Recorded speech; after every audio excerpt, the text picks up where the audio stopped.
আল্লাহ রাব্বুল আলামিন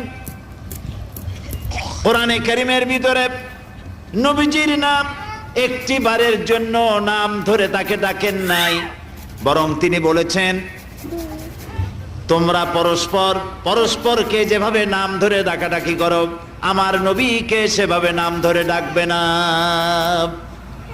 আল্লাহ নিষেধ করেছেন আমার নবীর নাম ধরে ডাকবে না। সুবহানাল্লাহি ওয়া বিহামদিহি। এই পৃথিবীতে যত নবী আসছেন সমস্ত নবীরা হলেন এলাকা ভিত্তিক নবী, অঞ্চল ভিত্তিক নবী,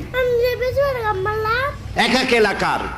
নূহ আলাইহিস সালাম এক এলাকার, মুসা আলাইহিস সালাম আলাক এলাকার, দাউদ আলাইহিস সালাম আরাক এলাকার, এরকম এলাকা ভাগ ভাগ করা। কিন্তু মুহাম্মদ সাল্লাল্লাহু আলাইহি সাল্লামকে আল্লাহ রাব্বুল আলামিন কোন এলাকার জন্য নবী বানান নাই।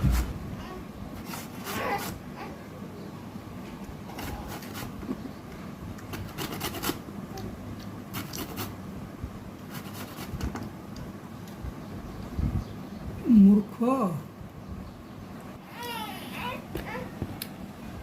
মরিস দিছ। এই নেহাল ই না তো বিপ্লবন বিপ্লবন আছে।